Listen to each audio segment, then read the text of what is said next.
നാളെയാണ് സത്യപ്രതിജ്ഞാ ചടങ്ങ് നടക്കാനിരിക്കുന്നത്. സമ്പൂർണ്ണ മന്ത്രിസഭയായിരിക്കും നാളെ സത്യപ്രതിജ്ഞ ചെയ്യുക. UDFന്റെ ഭാഗമായി ഇത്തരത്തിലൊരു സമ്പൂർണ്ണ മന്ത്രിസഭ സത്യപ്രതിജ്ഞ ചെയ്യാൻ പോകുന്നത് 60 വർഷത്തിന് ശേഷമാണ്. അത്തരത്തിൽ അതും ഒരു ചരിത്രമായി മാറുകയാണ്. വി ഡി സതീശൻ വാർത്താസമ്മേളനത്തിൽ അത് സൂചിപ്പിക്കുകയും ചെയ്തു. അവസാന വട്ടവും ചർച്ചകൾ നടന്നു. അതിനൊടുവിൽ പുതിയ ചില പേരുകൾ കൂടി ആ പട്ടികയിൽ ഉൾപ്പെടുന്നുണ്ട്. വി ഡി സതീശൻ മുഖ്യമന്ത്രിയാകുമ്പോൾ രമേശ് ചെന്നിത്തല ആഭ്യന്തരവും വിജിലൻസും ഉൾപ്പെടെയുള്ള വകുപ്പുകൾ കൈകാര്യം ചെയ്യുമെന്ന് നേരത്തെ തന്നെ വ്യക്തമായിരുന്നതാണ്.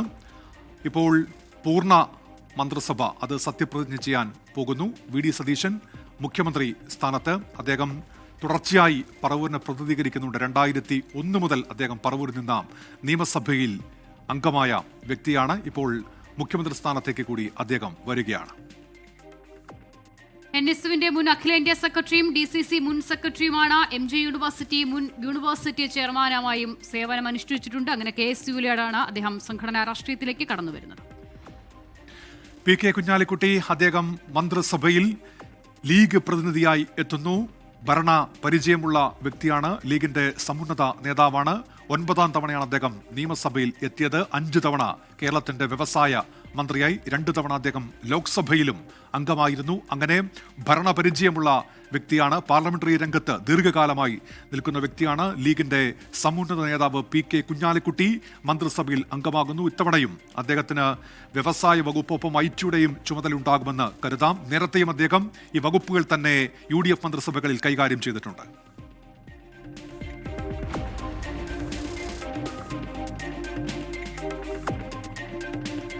മുസ്ലിം ലീഗിന്റെ അഖിലേന്ത്യാ ജനറൽ സെക്രട്ടറിയായി പ്രവർത്തിക്കുന്നു. MSFിലൂടെ രാഷ്ട്രീയത്തിലെത്തി. മലപ്പുറം നഗരസഭ മുൻ ചെയർമാനുമായും പ്രവർത്തിച്ച PK കുഞ്ഞാലിക്കുട്ടി ഇത്തവണ റെക്കോർഡ് ഭൂരിപക്ഷത്തിലാണ് നിയമസഭയിലേക്ക് എത്തുന്നത് എന്നുള്ള പ്രത്യേകത കൂടിയുണ്ട്.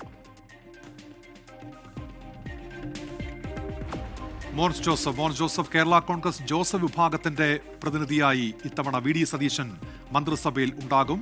കേരള കോൺഗ്രസ് ജോസഫിന്റെ എക്സിക്യൂട്ടീവ് ചെയർമാൻ എന്നുള്ള പാർട്ടി പദവി കൂടി അദ്ദേഹം വഹിക്കുന്നുണ്ട്. 6ാം തവണയാണ് അദ്ദേഹം നിയമസഭയിലേക്ക് തെരഞ്ഞെടുക്കപ്പെടുന്നത്. കടുത്തുരുത്തിയിൽ നിന്നുള്ള നിയമസഭാംഗമാണ് മോൻസ് ജോസഫ്. 2008 അദ്ദേഹം പൊതുമരാമത്ത് വകുപ്പ് മന്ത്രിയുടെ ചുമതല വഹിച്ചിരുന്നു. ഇത്തവണയും അദ്ദേഹം മന്ത്രിസഭയിലുണ്ടാകും.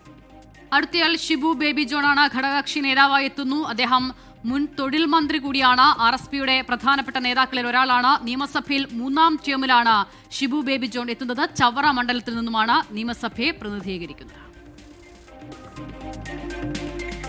സി പി ജോൺ ആദ്യമായി അദ്ദേഹം നിയമസഭയിലേക്ക് എത്തുന്നു. അദ്ദേഹം ആദ്യ വരവിൽ തന്നെ മന്ത്രിസഭയിലേക്കും എത്തുകയാണ്. CMPയുടെ ജനറൽ സെക്രട്ടറിയാണ്. MV രാഘവനൊപ്പമാണ് അദ്ദേഹം CPIM വിട്ട് CMPയുടെ ഭാഗമാകുന്നത്. ഇതിനു മുൻപും അദ്ദേഹം തെരഞ്ഞെടുപ്പിൽ മത്സരിച്ചിട്ടുണ്ട്. പക്ഷേ ജയിച്ചു കയറിയിട്ടില്ല. ഇത്തവണ ആദ്യം നിയമസഭയിലേക്ക് ആദ്യമായി എത്തുന്നു, ഒപ്പം മന്ത്രിസ്ഥാനത്തേക്ക്. അടുത്തയാൾ അനൂപ് ജേക്കബാണ്. കേരള കോൺഗ്രസ് ജേക്കബ് വിഭാഗത്തിൽ നിന്ന് 4ാം തവണ നിയമസഭയിലേക്ക് എത്തുന്നു അനൂപ് ജേക്കബ്. മുൻ ഭക്ഷ്യ സിവിൽ സപ്ലൈസ് വകുപ്പ് മന്ത്രിയായി പ്രവർത്തിച്ച അനുഭവ പരിചയം അദ്ദേഹത്തിന് മന്ത്രിസഭയിലുണ്ട്. മുൻ മന്ത്രി TM ജേക്കബിന്റെ മകൻ കൂടിയാണ്.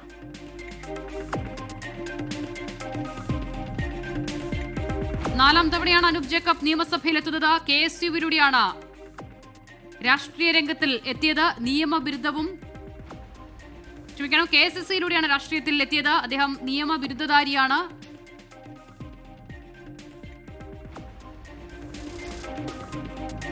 രമേശ് ചെന്നിത്തല മുൻ പ്രതിപക്ഷ നേതാവ്. നിയമസഭയിലേക്ക് അദ്ദേഹത്തിന്റെ 6ാം ജയം. 4 തവണ അദ്ദേഹം ലോക്സഭാംഗമായിട്ടുണ്ട്. കോൺഗ്രസിന്റെ സമുന്നത നേതാവാണ്. ഇത്തവണ വി ഡി സതീശൻ മന്ത്രിസഭയിൽ ആഭ്യന്തര വിജിലൻസ് വകുപ്പുകൾ കൈകാര്യം ചെയ്യും രമേശ് ചെന്നിത്തല. K മുരളീധരൻ ഈ മന്ത്രിസഭയിലെ ഏറ്റവും തലമുതിർന്ന നേതാക്കളിൽ ഒരാൾ. മുൻ വൈദ്യുതി വകുപ്പ് മന്ത്രിയാണ്. KPCCയുടെ മുൻ പ്രസിഡന്റായി സേവനമനുഷ്ഠിച്ചിട്ടുണ്ട്. നിയമസഭയിൽ ഇത് 3ാം ഊഴമാണ്. സണ്ണി ജോസഫ് KPCC അധ്യക്ഷനാണ്. നിലവിൽ നിയമസഭയിൽ 4ാം തവണയാണ് അദ്ദേഹം എത്തുന്നത്. KSUവിലൂടെ രാഷ്ട്രീയ രംഗത്തെത്തി. അങ്ങനെ KPCCയുടെ അധ്യക്ഷ പദവിയിലേക്ക് ഉയർന്ന നേതാവ്. അദ്ദേഹം ഇത്തവണ മന്ത്രിസഭയിലുണ്ടാകും. ബിന്ദു കൃഷ്ണ മന്ത്രിസഭയിലെ വനിതാ പ്രാതിനിധ്യം. നിയമസഭയിലേക്ക് എത്തുന്നത് ആദ്യമാണ്. KPCC രാഷ്ട്രീയകാര്യ സമിതി അംഗമാണ്. കൊല്ലം DCC മുൻ പ്രസിഡന്റായി പ്രവർത്തിച്ച അനുഭവ പരിചയവുമുണ്ട് ബിന്ദു കൃഷ്ണയ്ക്ക്. വനിതാ ശിശുക്ഷേമമാണ് ബിന്ദു കൃഷ്ണ കൈകാര്യം ചെയ്യുക.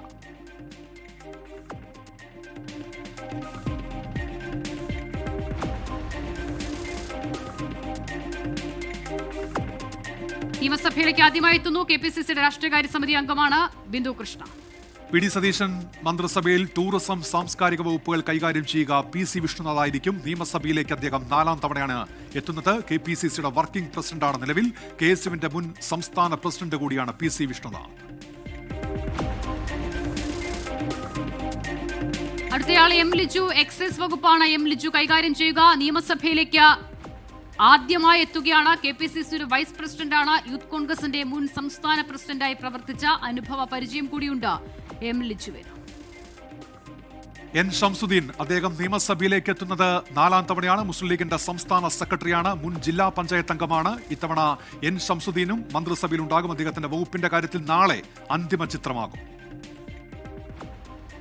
PK ബഷീറാണ് അടുത്തയാൾ. തുടർച്ചയായ 4ാം ജയമാണ് PK ബഷീറിന്. ലീഗിന്റെ സംസ്ഥാന പ്രവർത്തക സമിതി അംഗം കൂടിയാണ്. മലപ്പുറം ജില്ലാ പഞ്ചായത്ത് മുൻ അംഗവുമാണ്.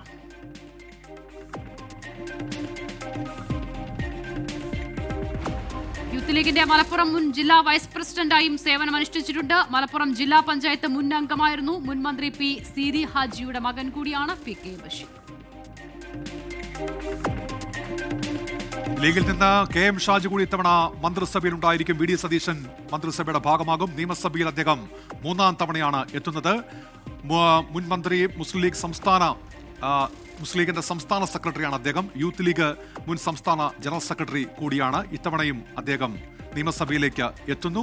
മന്ത്രിസഭയിലും അംഗമാകും. കടിയാമ്പറ്റ പഞ്ചായത്തിന്റെ മുൻ പ്രസിഡന്റാണ്.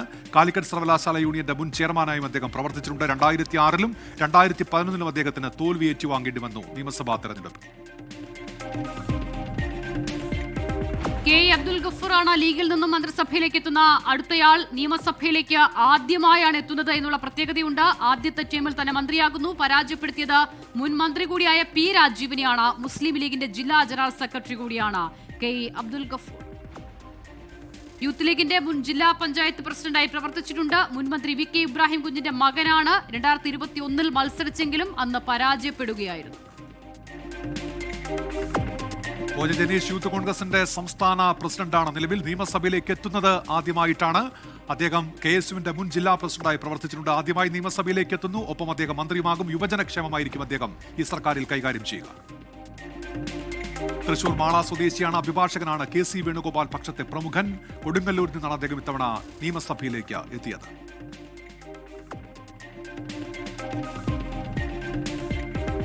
റോജി M ജോണാണ് അടുത്തയാൾ. നിയമസഭയിൽ തുടർച്ചയായി 3ാം തവണയാണ് റോജി M ജോൺ എത്തുന്നത്. AICC സെക്രട്ടറിയാണ്. KPCCയുടെ രാഷ്ട്രീയകാര്യ സമിതി അംഗം കൂടിയാണ്. തേവര കോളേജ് യൂണിയൻ മുൻ ചെയർമാനായി പ്രവർത്തിച്ചു. NSU മുൻ അഖിലേന്ത്യാ പ്രസിഡന്റായിരുന്നു. കണ്ണൂർ ചെറുപുഴ സ്വദേശിയാണ് Roji M John. T Siddique ഇത്തവണ മന്ത്രിസഭയിൽ ഉണ്ടാകും. അദ്ദേഹം KPCCയുടെ വർക്കിംഗ് പ്രസിഡന്റാണ് നിലവിൽ. കൽപ്പറ്റയിൽ നിന്ന് 2ാം തവണയാണ്, തുടർച്ചയായ 2ാം തവണയാണ് അദ്ദേഹം നിയമസഭയിലേക്ക് എത്തുന്നത്. യൂത്ത് കോൺഗ്രസിന്റെ മുൻ സംസ്ഥാന പ്രസിഡന്റാണ്. ഇത്തവണ VDS സർക്കാരിൽ വനം വകുപ്പായിരിക്കും അദ്ദേഹം കൈകാര്യം ചെയ്യുക. മുൻ കോഴിക്കോട് DCC പ്രസിഡന്റ് എന്നുള്ള പദവി അദ്ദേഹം DCC പ്രസിഡന്റായിരുന്നു നേരത്തെ. KPCC ജനറൽ സെക്രട്ടറി പദവി വഹിച്ചിട്ടുണ്ട്. കോഴിക്കോട് ദേവഗിരി കോളേജിൽ KSU പ്രവർത്തകനായിട്ടാണ് പൊതുരംഗത്തേക്ക് അദ്ദേഹം കടന്നുവരുന്നത്. AP അനിൽകുമാർ ആരോഗ്യവകുപ്പായിരിക്കും കൈകാര്യം ചെയ്യുക. ഈ മന്ത്രിസഭയിൽ തുടർച്ചയായ 6ാം ജയമാണ്. KPCCയുടെ വർക്കിംഗ് പ്രസിഡന്റാണ്. KC വേണുഗോപാൽ ഗ്രൂപ്പിലെ ശക്തനായ നേതാവ് കൂടിയാണ് AP അനിൽകുമാർ.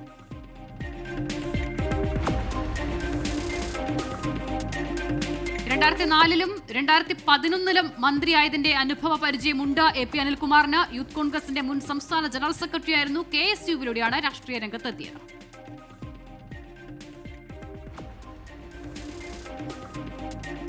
K തുളസി നിയമസഭയിൽ എത്തുന്നത് ആദ്യമാണ്. KPCC ജനറൽ സെക്രട്ടറിയാണ്.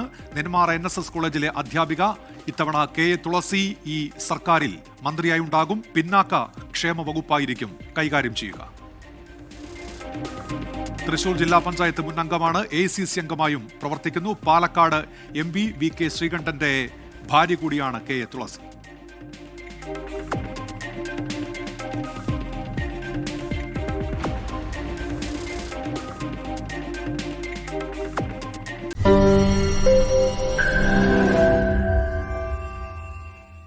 ലോകത്തെവിടെയായാലും ഏത് സമയത്തും 24 വാർത്തകളും ഓഗ്മെന്റഡ് റിയാലിറ്റി പാക്കേജുകളും എക്സ്പ്ലെയിനറുകളും വിശദമായി കാണാൻ ഞങ്ങളുടെ യൂട്യൂബ് ചാനൽ നിങ്ങൾക്ക് സബ്സ്ക്രൈബ് ചെയ്യാം.